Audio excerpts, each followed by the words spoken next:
Shalom, selamat malam, salam sejahtera dalam kasih Tuhan kita Yesus Kristus. Senang kita bisa kembali berjumpa di dalam ruang kebenaran firman Tuhan di kesempatan malam hari ini. Tentu kita semua bersukacita oleh karena masih diberikan waktu dan kesempatan untuk kita terus menyelidiki dan belajar firman Tuhan. Namun seperti biasa kita akan berdoa terlebih dahulu sebelum kita membaca dan merenungkan sebagian dari firman Tuhan malam hari ini. Kami bersyukur Bapa atas segala yang baik yang Bapa izinkan kami alami, yang Bapa izinkan kami menikmatinya lewat pengampunan-Mu yang senantiasa Kau berikan dalam kehidupan kami sebagai anak-anak-Mu, sebagai umat-Mu, sebagai hamba-hamba-Mu ya Tuhan. Kami sungguh bersyukur. Oleh dari itu layakkan kami malam hari ini untuk belajar firman Tuhan dan beroleh terang firman Tuhan, beroleh tuntunan dan nasihat daripada firman Tuhan. Terima kasih pimpin sepanjang pemberitaan firman ini, sehingga setiap kami keluarga-keluarga Tuhan boleh mengalami pemulihan, perubahan ke arah Kristus. Terima kasih. Dalam Kristus kami berdoa dan mengucapkan syukur. Haleluya. Amin. Pada kesempatan malam hari ini kita akan melanjutkan pembelajaran kita di dalam kebenaran firman Tuhan melalui Injil Yesus Kristus yang senantiasa kita baca dan nikmati. Pada malam hari ini kita akan baca dalam Injil Lukas 16 dimulai ayat 1 sampai ayat yang ke-9. Di sana judulnya perumpamaan. Ya, ini perumpamaan. Tentu ini akan menggambarkan satu keadaan, satu kehidupan, satu sifat, satu sikap, dan apa yang dikehendaki dari Tuhan melalui apa yang dipaparkan Yesus dalam perumpamaan itu tentang bendahara yang tidak jujur.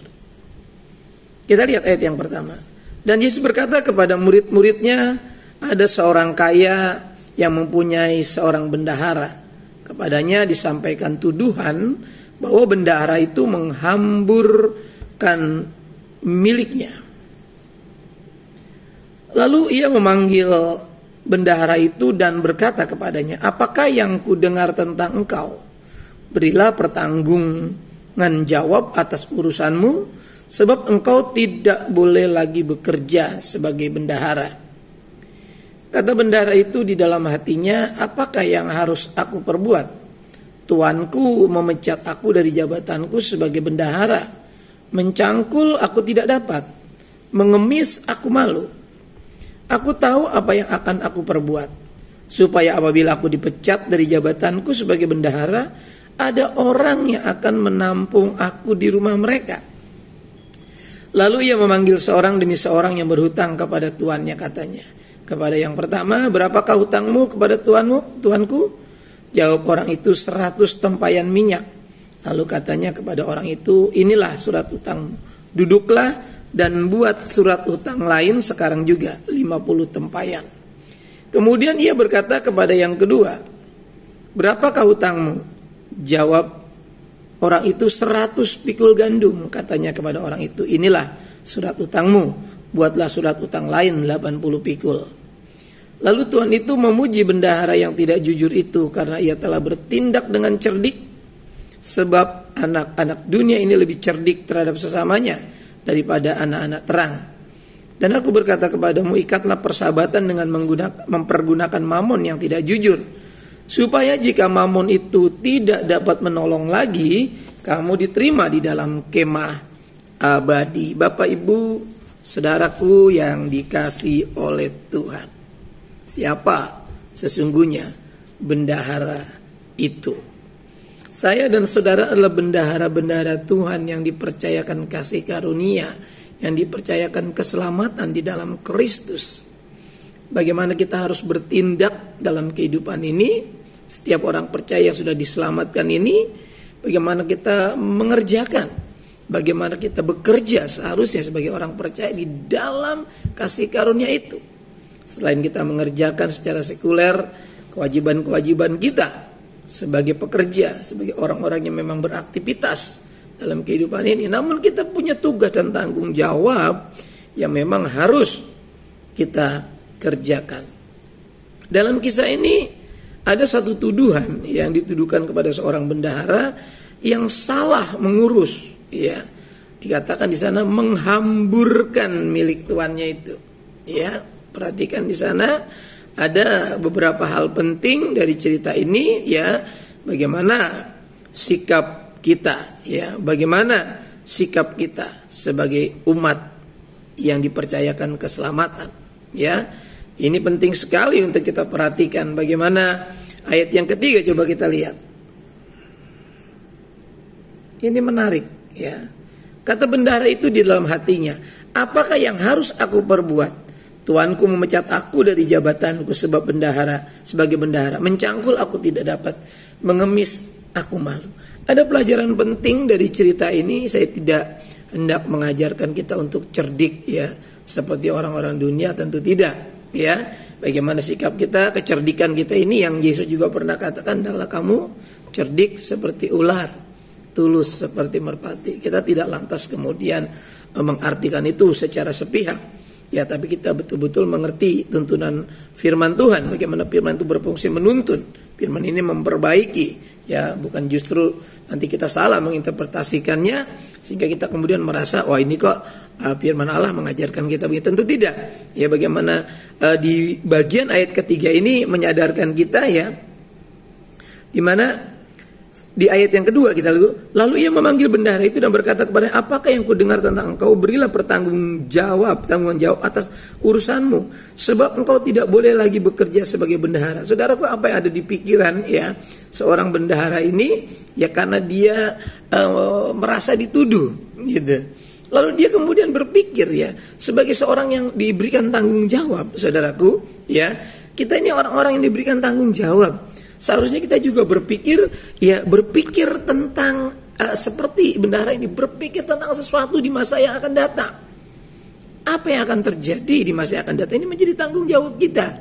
Dan kalau dari ayat 1, 2, 3 ini sudah kita dapat gambaran bagaimana tanggung jawab kita ini diuji. Bagaimana tanggung jawab kita ini dipersoalkan. Ya, ingat. Pernahkah kita sebagai orang percaya berpikir tentang tanggung jawab keselamatan yang kita terima ini, kita memikirkannya? Jangan sampai kita menjadi orang percaya nggak pernah memikirkan tanggung jawab keselamatan ini. Karena keselamatan yang diberikan Kristus ini menuntut tanggung jawab kita. Bagaimana kita mengerjakan keselamatan itu, kata Paulus, dalam takut dan gentar akan Tuhan. Ya, suatu ketakutan yang hebat akan Tuhan. Takut kalau kita tidak bisa memenuhi tanggung jawab itu. Ya. Perhatikan, bukan takut yang lain, takut kepada Tuhan, takut kalau kita tidak bisa melakukan itu. Ini maka ini harus memacu kita, kesadaran kita berpikir di masa yang akan datang seperti bendahara itu. Kata bendahara itu ayat yang ketiga, di dalam hatinya. Perhatikan, saudaraku, pernahkah kita berpikir dalam hati kita apa yang harus kita perbuat kalau di suatu kelak kita akan menghadapi suatu masa? Ya, dikatakan, ya, dia berpikir nih kalau aku nanti tidak bekerja sebagai bendahara lagi bagaimana? Ya. Mencangkul aku tidak bisa, mengemis aku malu. Ini satu gambaran saja. Pernahkah kita berpikir dalam kehidupan kekristenan kita, berpikir di masa depan, berpikir di waktu-waktu mendatang? Ya, jangan sampai kita terbuai dengan keaslikan kita sebagai orang percaya sampai kita lupa memikirkan resiko-resiko di masa depan yang akan kita hadapi. Ini pelajaran penting. Bagaimana tanggung jawab kita ini dipersoalkan. Nah, kita bisa menghadapi masa-masa yang sukar di masa yang akan datang. Kita butuh kesadaran hati. Perhatikan, ya, suatu ketika dia berpikir, ya, apa yang harus aku perbuat, ya, apa yang harus aku perbuat, saudaraku? Ketika dia tidak boleh lagi bekerja sebagai bendahara. Saudara dipercayakan banyak hal untuk dikelola. Sudahkah kita berpikir bahwa ini harus dipertanggungjawabkan, Bapak Ibu Saudara? Karunia, berkat-berkat, kesempatan hidup.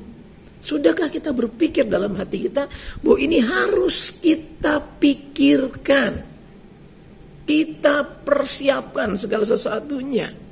Dan ini membutuhkan kesadaran dalam hati kita, ya. Bagaimana tanggung jawab kita dipersoalkan. Kecerdikan, kelihayan dari bendahara ini dipuji, saudara, dipuji, ya, dipuji. Ya. Ini bahwa dia membuat surat hutang yang di bawah yang seharusnya, ya, meringankan, ya, agar yang berhutang kemudian menjadi berhutang budi kepadanya. Ini kan sebuah kelihayan, ini kan sebuah kecerdikan, saudaraku. Ya, dia buat sesuatu yang lebih murah, lebih mudah untuk dibayarkan, ya kan, ketimbang 100 jadi 80 misalkan, atau jadi 50 diturunkan.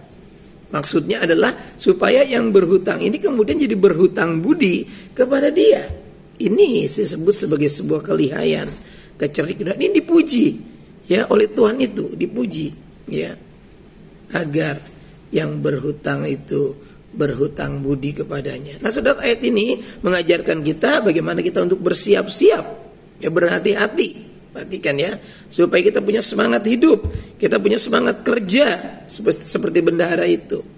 Ya, saya tidak lihat sisi yang negatifnya, tapi saya coba lihat dari kisah ini apa yang dipuji dari Tuhan itu tentang bendahara yang melakukan tindakan seperti ini. Dia katakan dia sangat lihai, dia sangat cerdik, dia punya semangat hidup, dia sudah mempersiapkan hidup di masa yang akan datang.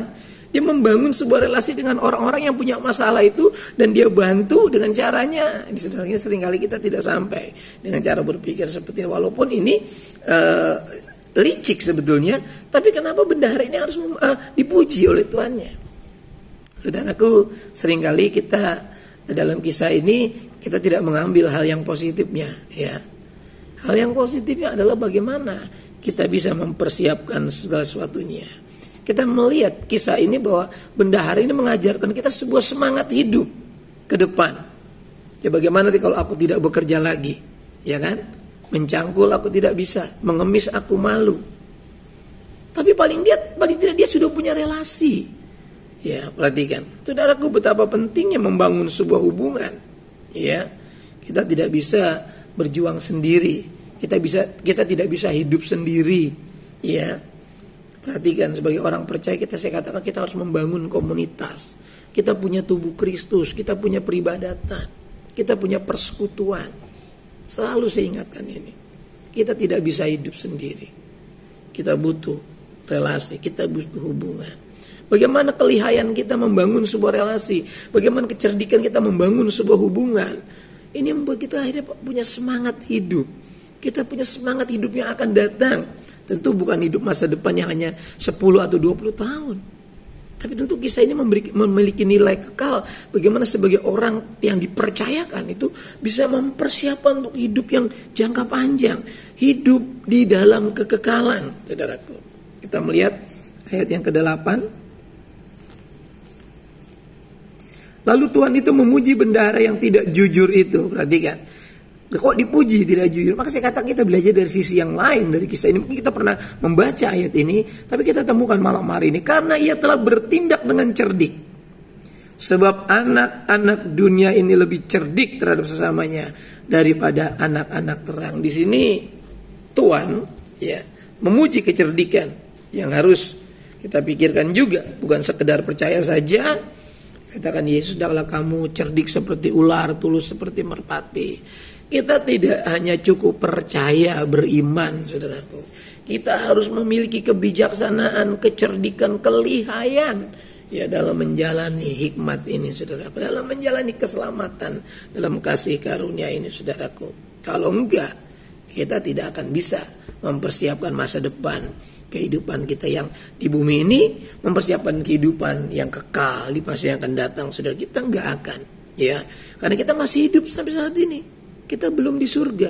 Kita masih harus membangun sebuah relasi dengan kelihayan, dengan kemahiran, kecerdikan kita, dengan semangat hidup. Ya, ingat, kecerdikan ini masuk Kristus yang di bawah pimpinan Tuhan. Kenapa? Karena yang kita hadapi anak-anak dunia yang cerdik, saudaraku. Nah, kalau orang Kristen nggak punya kecerdikan, nggak punya kelihayan, hanya percaya saja, saudara akan digilas oleh keadaan ini. Saudaraku, perhatikan. Makanya Yesus bicara itu. Kita harus cerdik seperti ular, tulus seperti merpati. Ketulusan itu di dalam hati. Kecerdikan dalam berpikir. Makanya orang bendahara sudah memikirkan. Ya, dia sudah berpikir berandai-andai kalau aku dipecat dari pekerjaanku, mencangkul aku tidak bisa, Karena memang tidak biasa mencangkul di ladang, karena dia biasa bekerja mengurus keuangan, mengurus aset-aset yang ada, dan kemudian mengemis dia nggak mungkin, ya. Dia punya jabatan sebagai bendahara di rumah seorang yang kaya yang punya usaha pertanian, ya, perkebunan. Karena orang-orang yang berhutang ini tentang gandum, ya, tentang bahan pangan, ya, yang berpikul-pikul dikatakan di situ, ya. Jadi kecerdikan harus dipikirkan, saudaraku, ya, bukan sekedar percaya, ya. Ini dilihat Yesus justru pada orang-orang dunia. Yesus melihat itu kok kecerdikan ini ada orang-orang dunia, kok orang percaya nggak ada. Ini sindiran, saudaraku, ya, sindiran. Makanya saudaraku, kalau saudara kemudian kalah bersaing secara sehat, berarti ada yang kurang dalam diri kita. Bersaing yang sehat yang saya maksudkan, berarti ada yang kurang dalam diri kita. Dalam kiat-kiat usaha yang saudara kerjakan, dalam bisnis yang saudara bangun, saudara harus punya ini yang dibawa pimpinan Tuhan. Karena yang kita hadapi, yang dipuji Yesus, itu kecerdikan orang-orang dunia. Ya, ini menjadi sindiran bagi kita, bagaimana kita harus punya kecerdikan, kelihayan dalam mengelola apa yang dipercayakan Tuhan, sehingga ini bisa kemudian ada relasi yang terbangunkan, saudaraku, ya, ke depannya. Ini sebagai sebuah kelebihan mereka. Tapi kita harus cerdik dan tulus, benar dan suci yang dimaksudkan Kristus, ya, yang lebih daripada anak-anak dunia ini, saudaraku, ya. Karena kita, ya, yang kita kelola ini bukan uang, saudaraku, ya. Yang kita kelola ini bukan harta duniawi seperti kisah ini. Yang dibicarakan dalam hal rohani adalah kekayaan kasih karunia, ya. Kita bukan cuma sekedar mengelola usaha kita di muka bumi ini, tapi kita disuruh juga mengelola harta yang bukan uang, ya, tapi keselamatan, saudaraku. Malam hari ini berapa banyak kita yang sadar dalam hati kita, apa yang sudah kita pikirkan kalau kita lepas dari bumi ini. Seperti orang bendahara tadi, nanti kalau aku sudah dipecat, apa yang harus aku lakukan? Jangan sampai kita nggak punya orientasi berpikir seperti orang-orang kebanyakan, saudara, yang tidak mengindahkan keselamatan. Kita harus seperti, ya, contoh ini. Dia sudah memikirkan nanti bagaimana ke depan, maka dia melakukan kiat-kiat ini. Ini dipuji, ya. Dan ini tidak ditemukan dalam anak-anak Tuhan. Bagaimana berpikir masa depan, bagaimana berpikir. Ini berpikir cuma melulu berkutat soal makan, minum, pakai, keuangan. Cuma hal-hal di bumi, kata Yesus. Mari saudaraku, ini sindiran perihal kisah bendahara yang tidak jujur ini, saudaraku. Karena yang kita kelola ini, yang kita bicarakan malam ini bukan uang. Ini cuma contoh sampel saja dari perumpamaan ini. Yang sesungguhnya kita bicarakanlah, mampu nggak kita mengelola keselamatan ini? Kalau cara ibadah kita masih main-main, melayani Tuhan masih sekedar, ya, asal saja, kita belum punya kecerdikan. Kita belum punya hikmat, kita belum punya pemikiran, kita belum punya kesadaran tentang hati nurani kita mengenai keselamatan yang dipercayakan. Ini harus dipertanggungjawabkan, saudaraku. Mampu nggak kita mengelola keselamatan ini? Ini cara yang harus kita pakai untuk menghadapi zaman ini. Kalau tidak, kita akan kehilangan kesempatan di masa yang akan datang. Mencangkul kita tidak bisa, mengemis kita malu. Gak ada yang kita bisa buat. Tapi kalau kita sudah bisa membangun relasi mulai dengan kesadaran keselamatan yang ada, hati nurani kita diperbaharui, kita mengerti orientasi berpikir rohani kita kemana. Ya, kita percaya sama Tuhan gak hanya mengelola, yang menuntut, kemudian mengeksploitasi iman ini hanya untuk sebuah pemenuhan materi, keuangan, kebendaan, kenikmatan hidup. Adalah salah cara berpikir seperti itu. Kita diberikan cara berpikir yang baru, pikiran Kristus, untuk memikirkan nasib kekal kita. Ya, kalau besok kita tidak ada lagi, kemana kita? Mencangkul kita tidak bisa, mengemis kita malu. Di mana kita? Ya, kita harus punya kesadaran, kita harus tetap menjadi bendahara. Ya, tidak mungkin dipecat kalau kita punya kesadaran. Kita bisa mengelola dengan cerdik, dengan kelihayan. Bagaimana mengembangkan potensi. Ingat, ketulusan, kesucian itu penting untuk mengelola harta keselamatan ini. Ya. Kalau harta dunia memang hanya kecerdikan dan kelihayan semata, ya. Tapi ketika kita maknai, itu menjadi sebuah ketulusan dan kesucian untuk mengelolanya. Tapi kalau untuk mengelola hal yang di dunia ini, saudara juga perlu kecerdikan. ketulusan. Karena itu dipuji ada pada orang-orang dunia, saudaraku. Ya, orang-orang di luar Kristus. Ini cara yang harus kita pakai untuk menghadapi zaman ini, saudaraku. Ya, pakai apa yang kita punya untuk membuat kita lebih dekat dengan Allah. Ayat 9. Dan aku berkata kepadamu, ikatlah persahabatan, perhatikan, dengan mempergunakan mamon yang tidak jujur. Perhatikan, dia menggunakan relasi itu dengan mamon. Ya, bagaimana diturunkan nilainya dari 100 jadi 80 jadi 50. Ya kan, misalnya begitu. Ini dia membangun relasi dengan menggunakan mamon, dengan harta, dengan uang, dengan materi. Ya, supaya jika mamon itu tidak dapat menolong lagi, maka kamu diterima di dalam kemah abadi. Ini ucapan Yesus, aku berkata kepadamu. Banyak di antara kita tidak punya kesadaran ini, tidak punya skill kelihayan di sini. Ya, bagaimana sekarang sudah mempergunakan harta yang dipercayakan Tuhan? Bagaimana saudara bisa mempermuliakan Tuhan dengan uang saudara? Ini persoalan ayat 9. Bagaimana saudara bisa mempermuliakan Tuhan dengan materi yang saudara punya, harta milik saudara? Karena sekali waktu harta itu nggak ada, saudara kemana? Mencangkul tidak bisa, mengemis malu. Jadi apa kita? Tuhan mau supaya jika mamon itu tidak dapat menolong lagi, harta kita, uang kita, pekerjaan, jabatan kita, posisi nggak bisa menolong, kita masih diterima di dalam kemah abadi. Hasil dari sebuah relasi dengan kelihayan, dengan yang dimaksudkan esensi adalah ketulusan, kesucian, dalam membangun keselamatan itu, mengembangkan tanggung jawab dalam keselamatan itu, menghasilkan kemah yang abadi. Ya, ini kita punya ya untuk kita dapat melihat ya bahwa kesempatan ini bisa kita pakai untuk dekat dengan Tuhan senantiasa. Bagaimana kita membangun persahabatan dengan menggunakan mamon. Bagaimana kita membangun supaya uang kita ini dapat menolong kita dekat dengan Tuhan. Bagaimana supaya uang kita yang kita persembahkan ini bisa membuat kita diterima di kemah abadi. Ini bagaimana? Ini kan persoalan serius yang perlu pemikiran. Sudahkah kita bisa menggunakan uang kita untuk membuat kita semakin dekat dengan Tuhan? Yang pada akhirnya kita tidak ditolak. Ya, kita tidak jadi gelandangan. Ya, karena mencangkul malu, mengemis tidak bisa. Ya paling jadi gelandangan. Ya, nggak jelas kita. Tapi kita supaya bisa bagaimana menggunakan uang mamon itu, harta itu, membuat kita ditolong, bisa ditolong, saudaraku. Bisa ditolong. Kita diterima di rumah Bapa, saudaraku. Saudaraku, kita akan diterima di rumah Bapa karena kita punya relasi, saudaraku. Ya, ketika mamon tidak bisa menolong, kita diterima di kemah abadi. Aku tahu apa yang akan aku perbuat, ayat 4. Supaya apabila aku dipecat dari jabatanku sebagai bendahara, ada orang yang akan menampung aku di rumah mereka. Ini pemikiran. Sudahkah saudara berpikir ketika uang, harta, benda tidak bisa menolong lagi, kita sakit tidak bisa disembuhkan dengan uang, kita bisa diterima di kemah abadi. Ya, ketika saudara mungkin sulit, sukar, ya, saudara suka memberi, suka berkorban sekali waktu, saudara bisa diterima oleh orang lain, saudara bisa ditolong oleh orang lain, karena saudara bisa ditampung di rumah mereka, kata firman Allah ayat 4. Saya ulang sekali lagi, aku tahu apa yang aku perbuat, supaya apabila aku dipecat dari jabatanku sebagai bendahara, ada orang yang akan menampung aku di rumah mereka. Ketika kita bisa membangun relasi dengan menggunakan harta, mamon, baik relasi dengan sesama, dengan tubuh Kristus, dengan anggota jemaat, atau dengan teman sahabat, terlebih membangun relasi dengan ya mamon saudara terhadap Tuhan.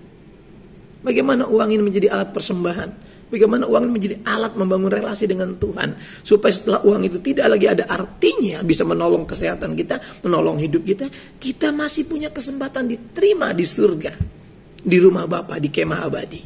Di dunia kita bisa disambut oleh orang-orang yang kita kasihi, karena kita memang membangun relasi dengan baik. Selalu saya katakan, bangunin dengan baik. Saudaraku, ini berupa nasihat bagi kita. Dikatakan ayat 8 tadi, ya sindiran bagi kita ya. Bagaimana murid-murid kita adalah anak-anak terang, saudaraku ya. Ini sindiran bagi kita. Saya tutup dengan ayat yang ke-8 tadi. Lalu Tuhan itu memuji bendahara yang tidak jujur itu, karena ia telah bertindak dengan cerdik, sebab anak-anak dunia ini lebih cerdik. Perhatikan, terhadap sesamanya daripada anak-anak terang. Saudaraku, jangan sampai yang menyebut dirinya murid, anak Allah, anak-anak terang tidak mampu memikirkan yang saya katakan ini. Jangan sampai. Karena kalau kita masih juga tidak mampu berpikir tentang hal ini, kita akan sulit ke depannya. Kita nggak akan bisa mempersiapkan masa depan kita, baik masa depan yang sekarang maupun masa depan yang akan datang. Saudaraku yang dikasihi oleh Tuhan, ya, orang-orang Farisi, orang-orang yang penuh dengan ketamakan, ya, orang-orang yang merasa mereka bisa lakukan apa saja. Ya, ini menjadi pelajaran penting bagi kita. Ya, hal-hal itu sudah dimunculkan. Kita butuh Tuhan. Ya, kita butuh relasi. Kita tidak bisa menempatkan diri seperti Farisi-Farisi. Ya, kita harus menempatkan diri sebagai orang yang memang perlu orang lain. Kita perlu Tuhan. Kita perlu relasi dengan orang lain. Kita juga perlu relasi dengan Tuhan. Saudaraku yang dikasihi oleh Tuhan, sebagaimana firman malam hari ini boleh menyadarkan kita punya kesadaran untuk masa yang akan datang, bagaimana mempersiapkan masa-masa yang mungkin ke depan akan sukar, namun kita sudah mempersiapkannya, dan bahkan hidup kekal yang akan kita diambil kita sudah persiapkan mulai saat ini, supaya kita betul-betul bisa diterima di kemah abadi. Kita tunduk kepala, bersyukur malam hari ini buat firman-Mu yang hidup dan berkuasa, yang selalu menyadarkan kami betapa pentingnya tanggung jawab keselamatan. Bagaimana dengan kehikmat dan kecerdikan, ketulusan, kesucian, kebenaran Tuhan, kami bisa memikirkan hidup ini saat ini, hidup yang sekarang ini. Bagaimana kami harus membangun hubungan dalam sebuah intimitas, dalam sebuah relasi yang berkualitas, dan juga kami mempersiapkan hidup untuk diam dalam kemah abadi. Bagaimana kami harus membangun dengan apa yang kami miliki, harta benda keuangan yang bisa kami pakai untuk membangun relasi dengan Tuhan. Kami dengan sadar, dengan kesadaran hati untuk mempersiapkan hidup di masa yang akan datang, yaitu hidup dalam kekekalan. Berkati umat-Mu, sehatkan, pulihkan, dan sembuhkan semua yang sakit, yang masih terbaring, yang masih dalam proses penyembuhan belum sempurna, sempurnakan dalam nama Yesus. Yang sudah lanjut usia, berikan penghiburan, berikan kekuatan. Orang-orang tua kami, para janda, duda dalam kesendirian mereka, lansia, Tuhan tolong para suami istri, anak-anak semua diberikan kesehatan, kekuatan, hikmat, keharmonisan, takut akan Tuhan, bahkan semakin setia di hari-hari terakhir ini untuk menyambut kedatangan Tuhan, yang boleh hidup dalam kebenaran.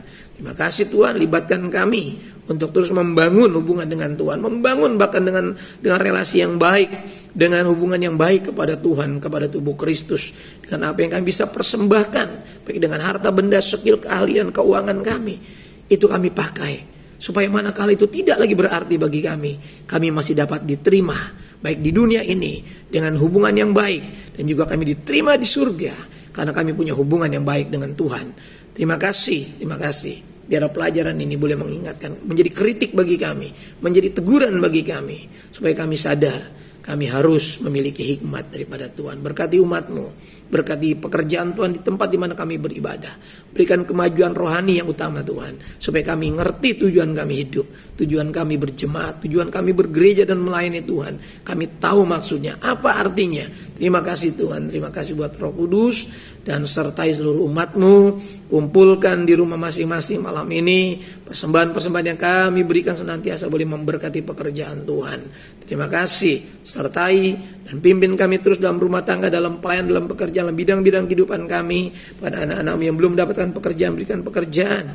Yang sedang menyelesaikan masa akhir perkuliahan mereka, dalam pendidikan, pekerjaan, dalam rumah tangga, berikan kerukunan, keharmonisan, damai sejahtera shalom turun atas setiap rumah tangga, gereja di mana kami ada, organisasi di mana kami tumbuh dan berkembang melayani, bangsa dan negeri kami di mana kami ada berdiam berdomisili. Tuhan berikan kesejahteraan di bangsa ini, berkati pemimpin di bangsa ini Tuhan, berikan kemajuan di bangsa kami. Terima kasih. Terpujilah nama-Mu Tuhan kekal hingga sampai selama-lamanya. Sebentar kami akan berpisah dari ruang ini. Kami akan masuk di malam hari ini Tuhan, bahwa kami melewatinya, bangun besok pagi dengan tubuh yang sehat, dengan kekuatan yang baru, dengan berkat-berkat yang sudah diperbaharui. Jemaat yang dirahmati oleh Tuhan, mari sama-sama kita buka kedua belah telapak tangan kita, arahkan hati kita kepada berkat Tuhan. Turunlah kiranya anugerah dan damai sejahtera dari Bapa kita yang di sorga, kasih sayang dan kecintaan dari pengantar kita yang hidup Tuhan Yesus Kristus, persekutuan keintiman Roh-Nya yang kudus menyertai saya, menyertai saudaraku sekalian ya. mulai malam hari ini sampai fajar Maranatha, Tuhan menjemput kita di awan-awan yang permai. Dalam berkat nama Tuhan Yesus Kristus, kita yang menerima berkat Tuhan sama-sama katakan amin. Tuhan berkati kita. Shalom.